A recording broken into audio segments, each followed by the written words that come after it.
We're back with Sean Jordan of StrataPress to talk about working with vendors in a strata. Hi, Sean. Hello, how are you? Good. It's great to have you back. This is something that every community goes through, whether they have a manager or don't. And it's something that I know that you've been spending a lot of time on lately. Tell us a Yes. little bit more as we get started about StrataPress. Okay. Well, StrataPress, I was co-founder with StrataPress back years ago, more than 10 years ago, but really got into it about 2017. So my background was in internet technologies, online technologies, produced hundreds of projects for companies around the world. And I was council member. I was a strata council president on three different stratas over like a 15-year period. So I also have my property management license. Once upon a time, I didn't work as a property manager, but I just got it. So I knew what I was doing with properties for private investors. And so I combined all my knowledge and provided a website for our councils to access and our strata owners to get documents and communicate. And that just kind of ballooned up to what we have now, which is kind of a multi platform for a little different audiences: property management companies, strata owners, realtors, lawyers, and notaries, and also self-managed stratas. So we're here to kind of future-proof strata management in Canada, make a platform that's continually expanding and growing and finding a wider audience. So that's where we are with StrataPress. And part of that development is creating a vendor marketplace to help, in particular, self-managed stratas and strata managers communicate and work with vendors in a seamless fashion, and also in a fashion that doesn't penalize anybody who doesn't benefit from this. That means we aren't looking to charge membership fees and stuff like that for vendors. We want to get work out in front of them, want them to present proposals to their stratas. So we'll continue working on that as best we can. It's taken a long time because we're getting feedback from all sides about how to best design this. It's something you So and I are both passionate about, and yeah, trying to make sure that the owners in these communities have access to the right vendors, find good value, regardless of what their price sensitivity is, so that they are able to find and work with the right groups that are going to support them. yeah.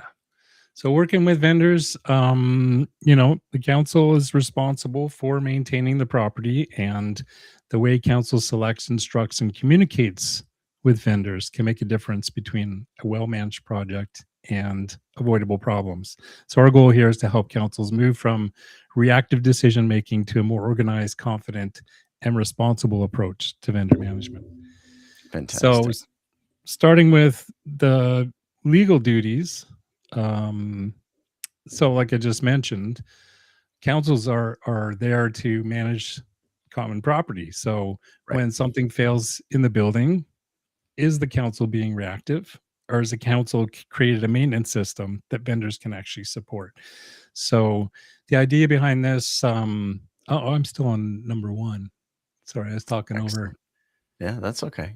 Yeah. It all leads from one end to the next, It but does, yeah. So key points about the legal duty. So strata corporations has the duty to maintain common property. Vendors are often the people carrying out the strata corporation's legal obligations. So poor vendor management can lead to higher cost, owner complaints, insurance issues, safety risks, delays in repairs, things like that. So they shouldn't treat the work as just getting a quote. You kind of have to look at it as a long-term asset management in what you're doing. So identifying which building systems require regular servicing, um, confirming whether the item is common property, limited property, or an owner responsibility, review bylaws before assigning responsibility, and keeping clear maintenance records is a great place to start. those And are part of that maintenance records, you can use your depreciation report as a planning tool for major components, and we'll talk about that in an upcoming slide. another good point. It is one of the best leading tools you have. When you look at a strata council and their process for making these decisions, you've covered off the fact that they have this duty to repair and maintain. But a lot of those members on strata councils aren't particularly experienced with managing commercial property like a Strata corporation. No. So having these processes set up and in place and allowing that to hand off from one Strata council to the next as the members rotate, I think is really important. So Yeah. And there's a slide coming up about keeping a vendors list, and I sent you a sample we can take a look at just to, see what that vendor list looks like and what information it should contain, because that's the kind of thing that can pass from council to council to council, if you have a process in place and everybody has access to what that process is. So absolutely. there you go. Build a vendor list before there's an emergency. So one of the biggest mistakes strata councils make is waiting until something breaks before looking for a vendor. In BC, weather events, water egress, ingress, roof issues, elevator problems, plumbing issues, snow and ice, all that stuff can create urgent situations. And a council that's already had trusted vendors in place is in a much stronger position when those issues come up. So, as an example, if a pipe bursts at 9:30 p.m. on a Saturday, does your strata know who to call?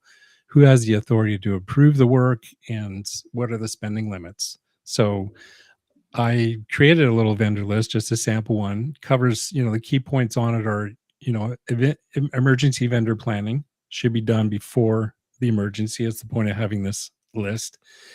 Councils should also maintain a preferred vendor list, people they've established relationships with or done work with in the past.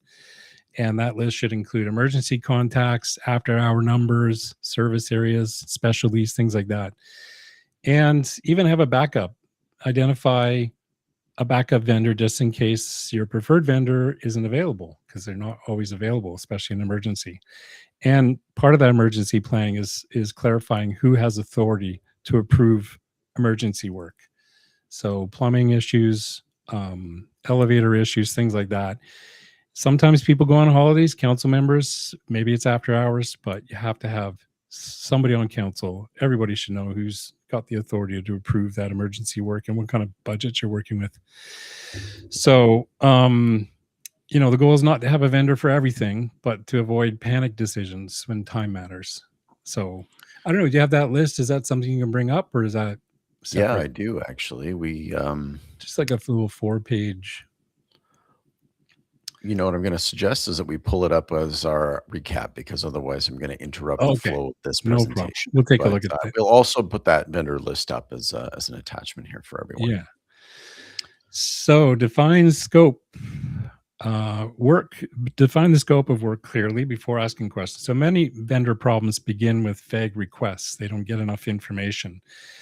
If 3 vendors are asked to quote on slightly different work, council cannot fairly compare the quotes, so they all have to be given the same information. And the thing to consider for yourself, are we comparing 3 quotes, or are we comparing 3 different interpretations of the problem? So if you don't give everybody this specific same information, they're going to see what problem you have and provide solutions and a cost to that solution.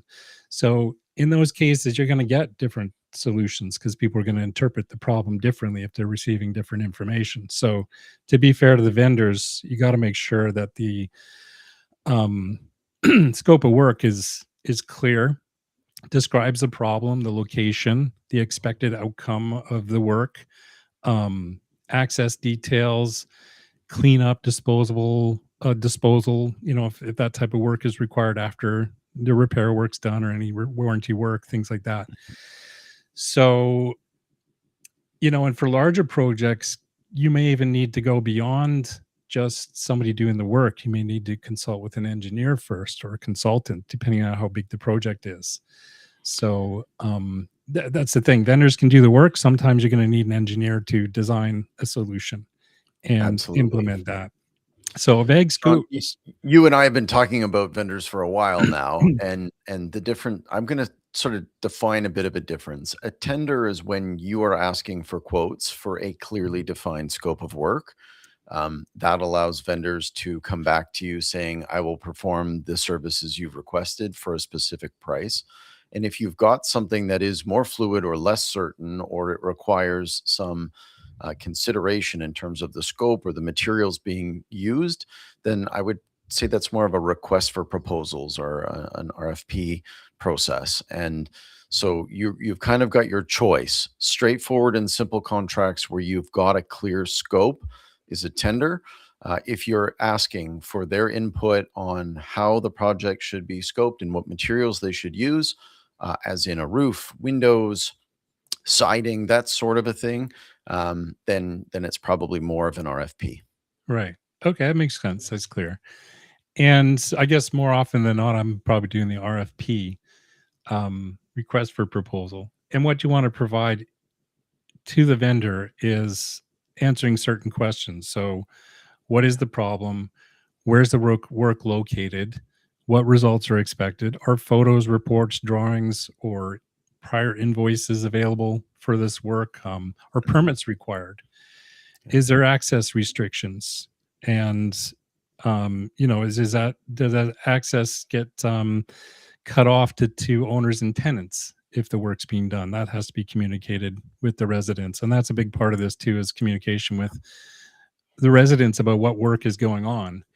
And of course, when is the completion to be expected, and what's excluded from a quote? Because that can also define, here's what's included, but you also want to make clear or see clearly what's not included with the scope of work or the uh, request for proposal.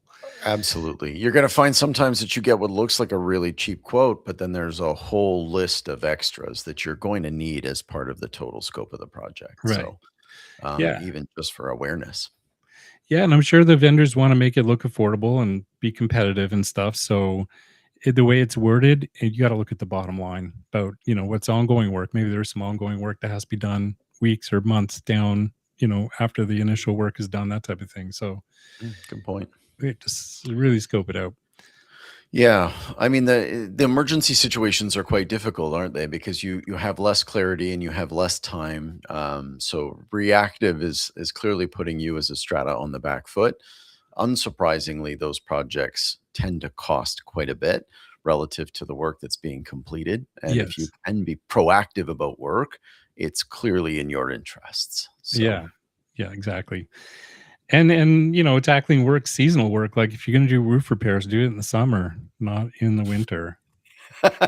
I think even every roofer would tell you that. Yeah. Yeah, I guess that's true too. It is Wait, you want a impressive. new One of the roof now? things, Yeah. yeah, this is the time of year for sure. The roofers are busy. Yeah. Um, there are certain tasks that people, have aligned with seasonality that are expanding slightly thanks to changes in the way people work and technology, like window cleaning. You can have a drone cleaner work right up into the winter, I suppose, so long as you're not sub-zero. Yeah.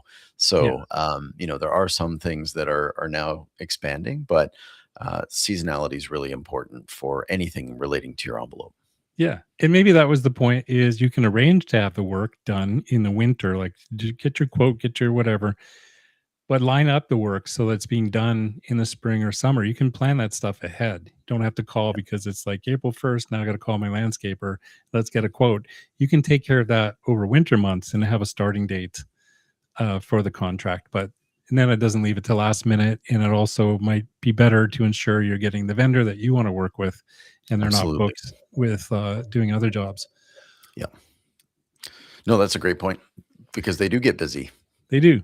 Yeah. And that, especially with something like snow removal. I mean, those snow removal contracts, those companies can only handle so many contracts at once to be realistically able to remove snow in a timely fashion, So you want to be on that list early. It's a We tricky used, business, if you're not in a location where you get that certainty of snow. The Lower Mainland last year had like basically zero clearable snow, right? Like yeah, we had nothing, and everyone's looking at their budgets, going, "Hey, we paid a quote for this. We had paid for our snow removal contract, and we didn't even use it." Well, you're paying for it because it is insurance. It's that certainty that you will get cleared when it exactly. happens.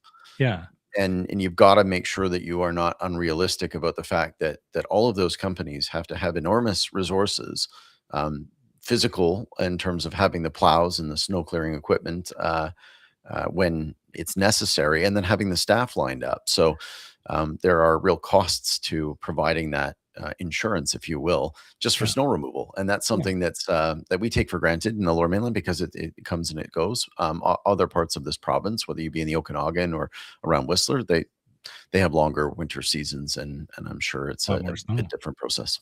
Yeah. Yeah, it's interesting because with that one in particular, we used to pay a retainer to keep the snow removal company Yeah. on their list as a high priority. And part of that Yeah. service was they came by and salted the parking lot and the driveway when the weather got cold. So they did take care of that type of thing in addition, and that was covered by the retainer. And then if there was ever snow removal required, that was paid after. But we had the retainer. They kept the retainer whether or not they had to remove snow or put out salt. It was just like an insurance thing. Fantastic. And that was just a cost, otherwise it's you don't do that and you're out there with your own shovels or volunteer with it leads to all kinds of other problems.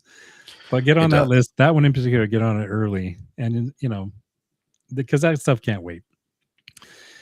So use a fair and practical quote process. So usually stratas, you often hear them say they should get 3 quotes, and that's a useful practice, but it's not always practical or required in every situation.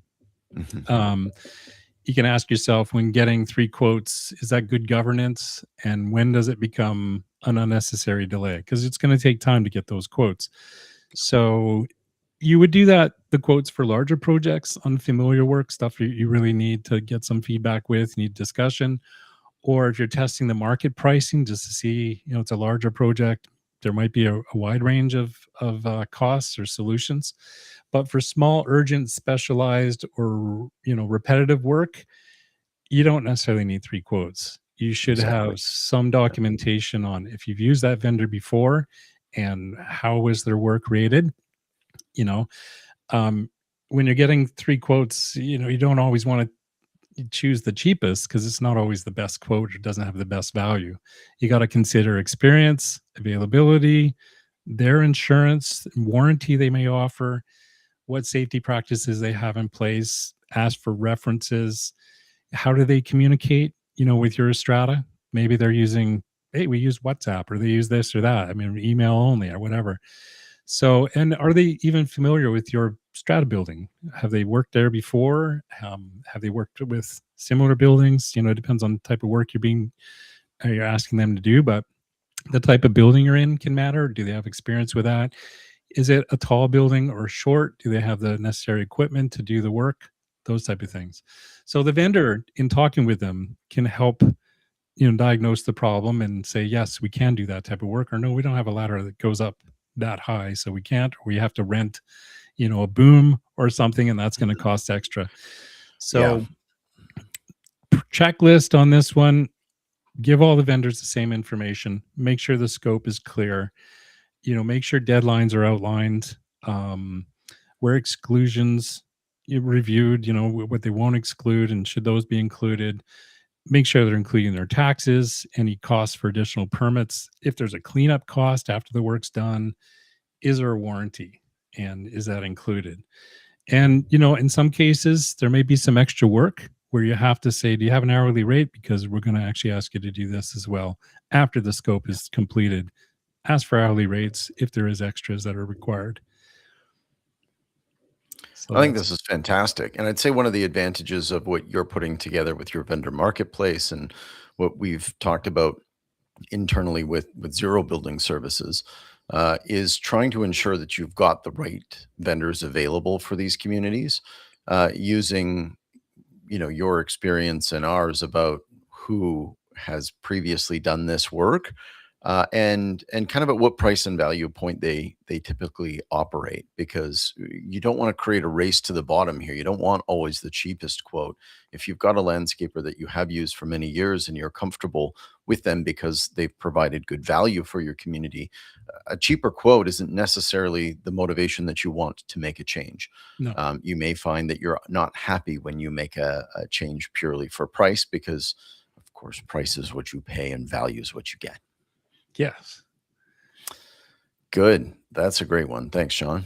Yes, and that actually leads to this, which is, from a strata council's point of view, you're also want to make sure you're dealing with qualified vendors, like you're interviewing them. So, you know, before the vendor is working on site, the council should confirm that the vendor is properly qualified and insured, especially for high risk work like roofing, electrical, plumbing, fire systems, elevators, specialized work, building envelope work, restoration, and like asbestos related work. So you got to find the qualified vendor. You got to make sure they're insured. So what would happen if an uninsured or unqualified vendor caused damage, injured someone, or failed to complete the work properly? So that's what you got to think in to yourself when dealing with the vendors. So That you could know, put liability onto the strata and the council. So you yeah, definitely want to take this part seriously. that's right. You want to ask for proof of commercial general liability insurance. You Mhm. might need to make sure they have WorkSafe BC clearance, should be considered where applicable. Any fire safety, elevator maintenance, tickets, things like this, electrical, these people all need to be qualified and licensed and ticketed in some cases. So I don't know all the terminology the vendors use, but I've heard that from friends who are like in the electrical business or gas, and they got their ticket, right? They're out there doing their thing. So what you need to Absolutely. do, avoid the informal handyman um, agreements, that create safety issues, insurance issues, or liability exposure. So, and avoid recommending friends or family without, if you're going to do that, you got to declare your conflict possibly in that, or you Don't know do that. don't Just do don't. that. It's probably maybe just best just to avoid recommending friends or family. Yeah. Yeah, I Or mean, if you are on council and you are recommending, you have to abstain from participating in that decision, and just generally, it's better to avoid the conflicts. So, yeah, exactly. um, ultimately, you're there to make sure that the building is well maintained and safe, and you don't need to go down that path to get there. That's right. So that's your checklist. Certificate of insurance, WorkSafe BC status where applicable, trade license or certification, references are great, warranty terms if there's any warranty, safety plan for higher risk work, written quote on or contract, and then any conflict of interest disclosure. So, and like you said, the vendor, who is cheap but uninsured may become the most expensive vendor the Strata ever hires. So, Yeah, want to be we careful of that. we all read about roofers that have workplace accidents. Their health Those and can be safety is serious. compromised, Yeah, and that's not acceptable. It's not something you want to happen at your site and in yeah, your home. So I think that's a starting point. that's right. Putting expectations in writing. So vendor relationships feedback I've heard, they break down, and I've seen this because expectations were assumed but never written down, as far as what work needs to be delivered. So councils should be clear about what they expect from vendors, especially from recurring services such as landscaping, cleaning, fire inspection, elevator maintenance, janitorial services, snow removal. So ask yourself, what does good service actually mean? And have you told the vendor so they know what the expectations are in your mind about what's going to be delivered? So write those expectations down to reduce misunderstanding. Um, Service standards should be measurable where possible. Recurring contracts should define frequency, reporting, response time, seasonal requirements, and escalation procedures. And that comes down to put it in writing. Councils should avoid relying on verbal promises from vendors and just have it written down. And those things you want to write down is frequency of the service, areas covered. This would apply a lot to landscaping, seasonal adjustments. Sometimes you'll have, I know with landscaping, I have landscaping services in the winter, but they'll price their services over a year. So you're going to pay for it, but it'll do something different in the winter. They don't do a weekly work, they'll do it on a Well, do monthly snow basis. removal. Snow removal, that kind of stuff. Yeah. They might do that, yeah. So just be aware of what the expectation is on the service schedule, um and getting, reporting on a regular basis about how the work's going. You might want to do some photos before and after work were useful because if you're not working with a property management company and the vendor does the work, somebody has to go inspect it. Somebody has to go take a look. And I know council members may not necessarily know what they're looking at. So they may want to get somebody else to come in and double check the work, especially if it's something very important. And I'm thinking wiring, electrical stuff in the ceiling in particular, stuff that isn't seen Yeah. except by the vendor. So you want to make Yeah. sure that the work is being inspected. And a property manager would probably do that for you after the work's done. Maybe not always, but we always inspected the work. And if we didn't know what we were looking at, you can get another person in who's, from the same industry to take a look at the work and make sure it's all done properly. That's true. You Yeah. talked about service standards, and it's important to understand that those can vary greatly between communities, right? Like there are some that would like, documented time of arrival and departure Right. for certain staff, whether that be landscaping, janitorial, concierge, whatever the line is. There are Yeah. others who would like to see pictures on completion recorded with a log of what work was completed on each visit. There are others where so long as the landscaping looks good, they don't mind. Yeah. So you are going to pay a premium if you want more service, if they're consuming time to take logs and make better notes or using expensive software to help them do that, because there are some custom tools that can be utilized. Um, but important to have that expectation, as this slide is all about, very clear between both parties so that you reduce the likelihood of misunderstandings. Right. And we'll pick on landscapers because they're the most visible, I guess, around a strata property. And they're the most kind of regular. People see them out there mowing the lawn, working on the landscaping and the, gardening and stuff like that. And so when it's not mowed or it's maybe a little later this week or that week or something gets missed, everybody seems to notice because it's landscaping. Everybody can see it. So Mhm. a good example is for landscaping, maintain the grounds is too vague.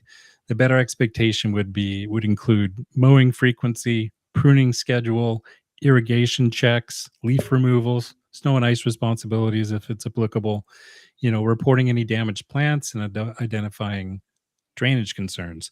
So if your landscaper is providing that kind of transparency, that's what you want. And it's all recorded and it's all accounted for. And it doesn't come back to the landscaper saying, well, we're just maintaining the grounds, like you said.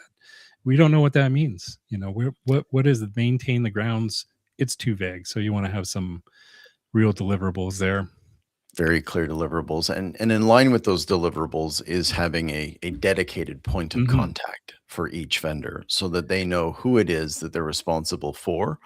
The problems that we hear about from vendors are they've agreed on a certain scope and contract, and then an owner comes up to them and says, "Oh, can you trim this tree?" Oh, wow, you're Well, here. the arborist service doesn't happen or is not included in that contract except for whatever's delineated. Like there might be a spring service or a fall service.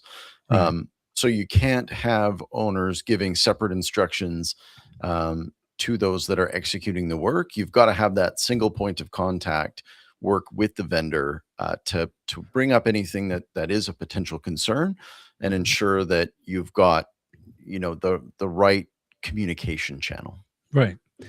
And vendors, they can become quickly frustrated when several council members or owners or tenants and the property manager all giving them different instructions. So it just causes confusion, leads to extra costs and inconsistent results. So what you want to answer is who is allowed to instruct the vendor, and does the vendor know that? Yeah. That's important. So vendors should receive direction from one authorized contact. And I know this just from dealing with stratas myself directly, even property management companies.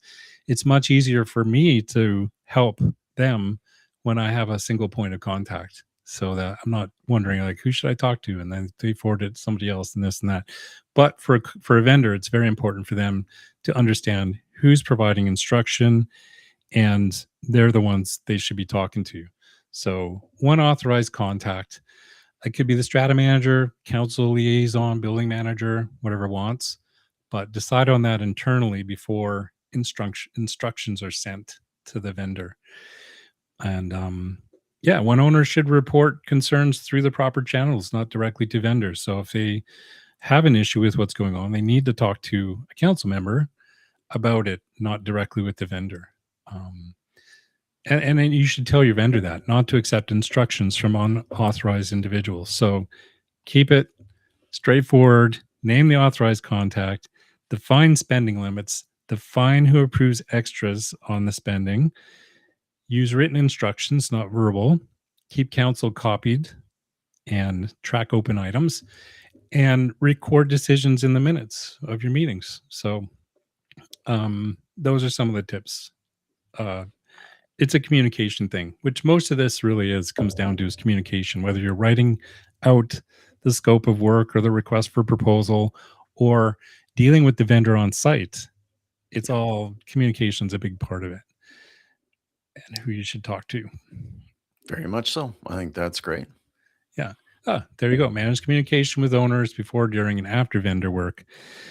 So you want to make sure your owners are aware of the work that's going on, because the vendors are going to take the brunt of any kind of upset Strata owner who wasn't aware that the lobby's closed for noisy work, or it might be the fact that water shut off, elevators are disrupted, parking is restricted, your balcony access is restricted, security access.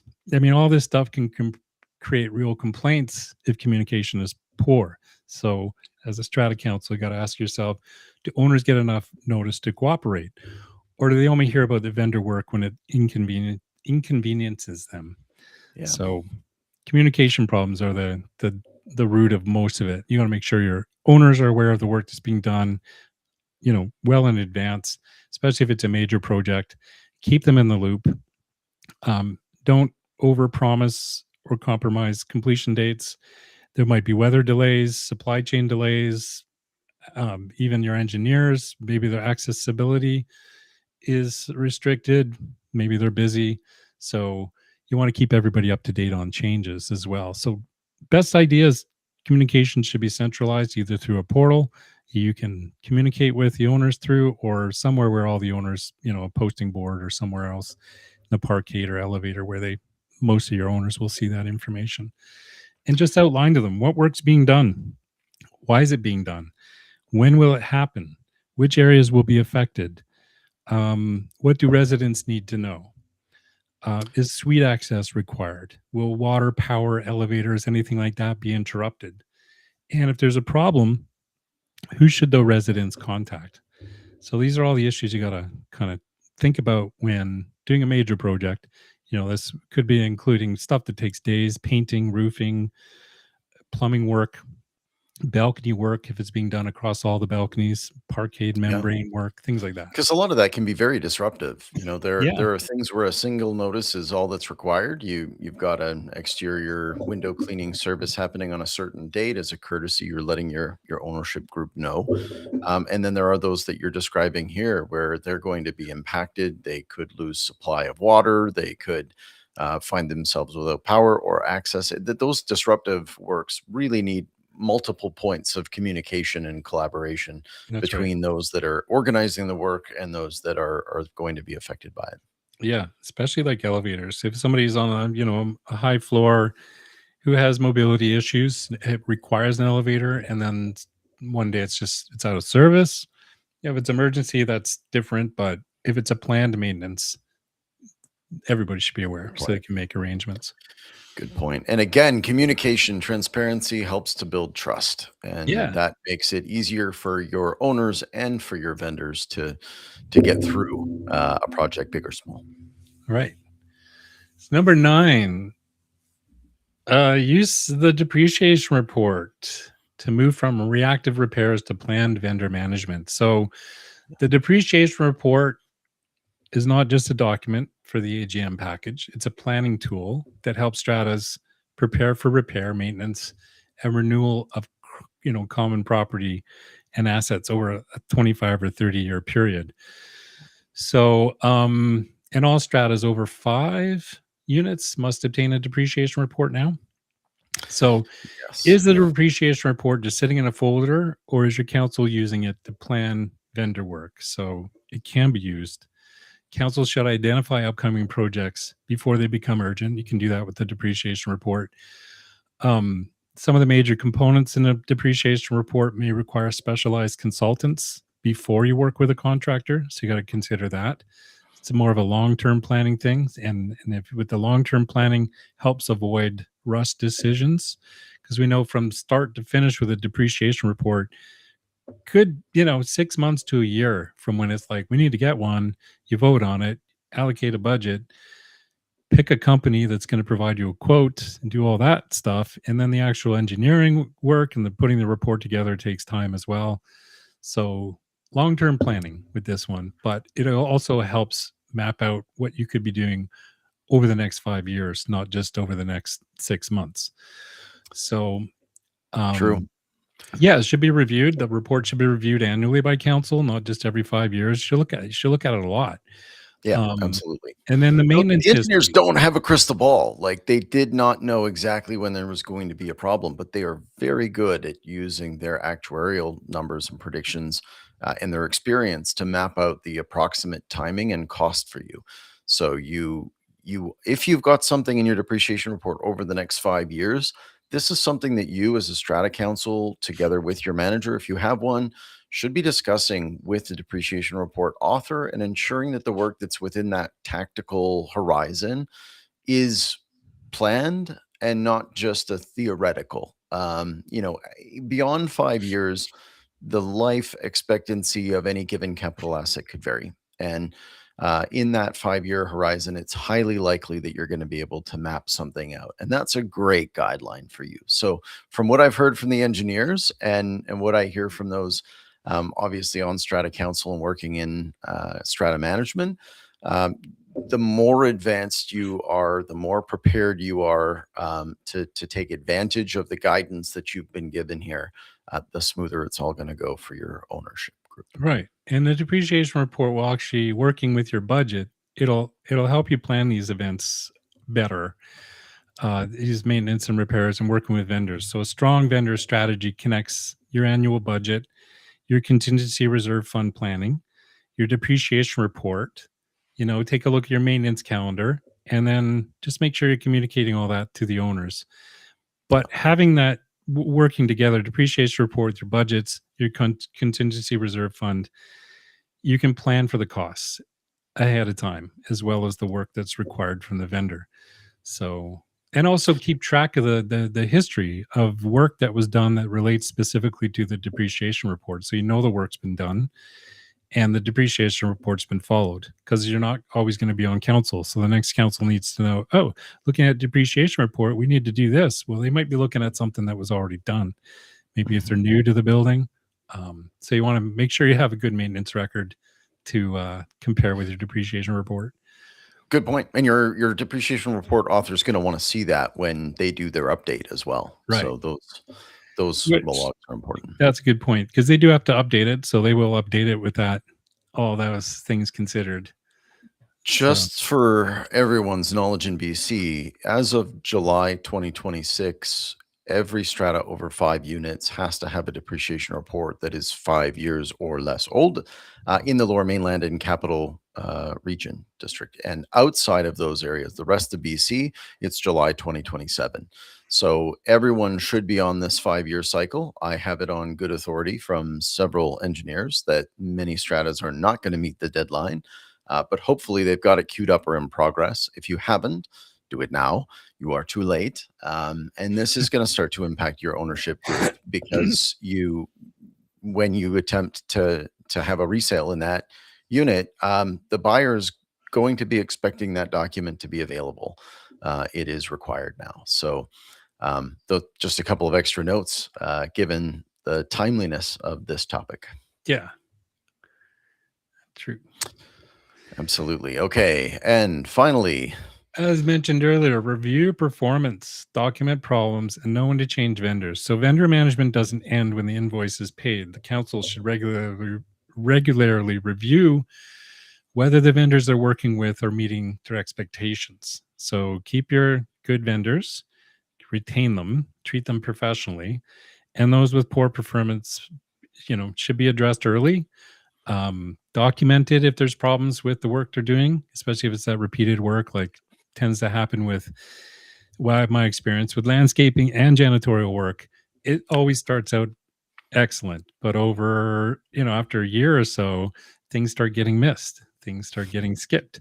So you have to review these, and you have to talk to your vendor about the work that's being done. They might have brought on a new employee, who's doing the janitorial work. Maybe they don't know what's supposed to be done exactly. Maybe they're missing stuff. And it just takes a minute to walk down the stairs, look at where the work's being done, see if it's being done, make sure it's being done. Because then if you just ignore it and go, okay, well, the year's come up, let's just renew this, that's not a great approach.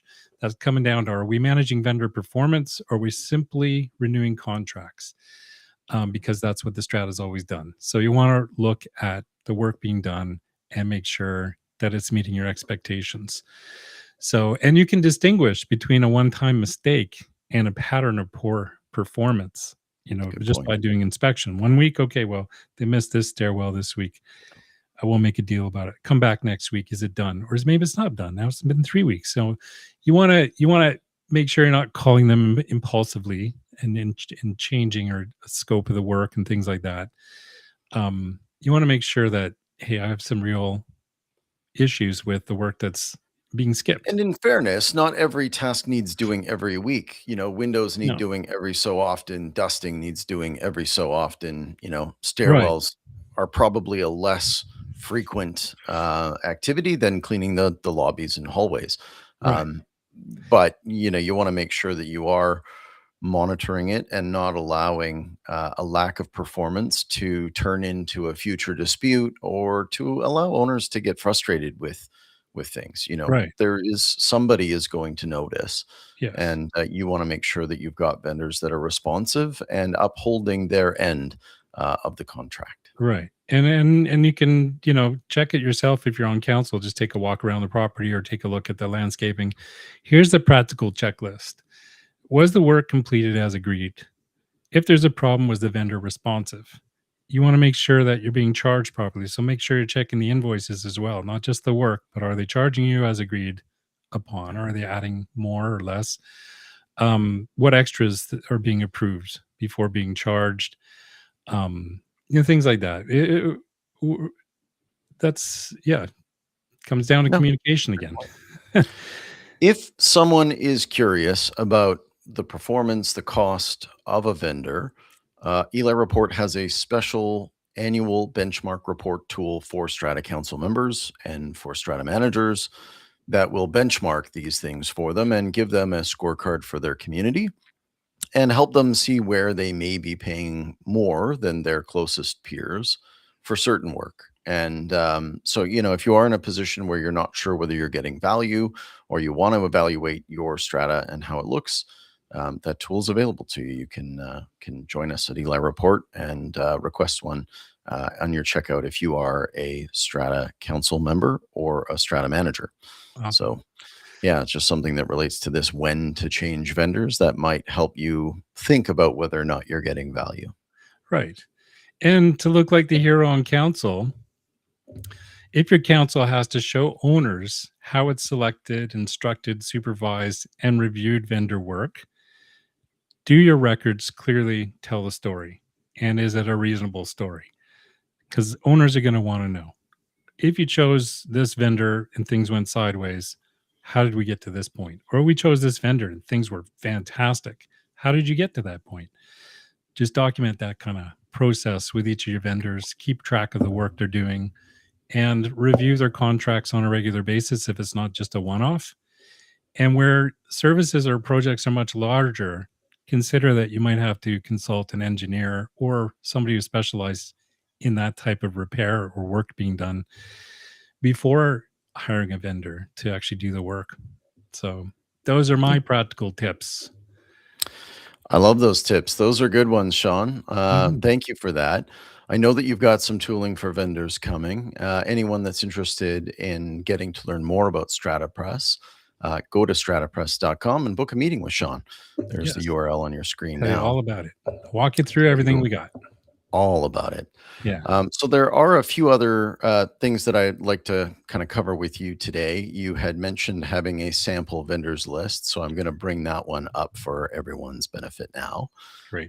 and we'll be able to have a look at what you've set out for them there. So This was just to give you an idea of what a list you should have in your document folder or in a welcome package for new council members. But this just outlines the key things they should need to know about working with vendors, especially in emergency situations. You already outline all these things that people need to know. Yeah. Who's your contact? What's their role? What's the notification requirements? In addition to this, you could add the actual contact information for those council members and keep that updated, or refer Certainly. to wherever that information's kept for your strata corporation. But this was just, there's 4 pages here. So there's your emergency approval authority, who can authorize approvals in an emergency situation. How much can they spend in those situations? What's authorized ahead of time. Your vendor list, just to show you, like, okay, here's our preferred vendor list. These are the people we worked with in the past. This is on paper, but with StrataPress, we're building this to be part of the portal, so it can be shared by multiple people, or turn over in council. But this is the information that you want to track. Put Yeah. in some notes about them. Who's your backup service if your preferred vendor isn't available? Who's your emergency contacts? Things like that. So that just gives you an idea what your list should look like. Another page here, just more vendors, electrical Yeah. More of those contractors, different more of the categories. Yeah. things. Yeah. And then a process for emergencies. So identifying the issue and who should be contacted, who's the preferred vendor in these emergency situations, and what record should be kept Yeah. for future councils about this particular situation. And then a council checklist there as well. So I'm going to make a blog post about this entire topic, and I'll put up a sample checklist like this on that post once it's published. But Great. that was just to give you an idea. Like, you should have a document ahead of time. It's easy to put one together and identify who's your emergency contacts and who's your preferred vendors, and who has authorization to get the work done, and what's their maximum budget in an emergency. Yeah. So, and I just wanted to share that. Perfect. Thanks for doing that, Sean. I think it's important for everyone to be prepared and to have that type of a list together. Yeah, we're looking forward to seeing how that all comes together within the StrataPress framework for Yeah, all vendor communities that you marketplace. serve. It's going to be great and Thanks, useful Sean. for Have a everybody. great day.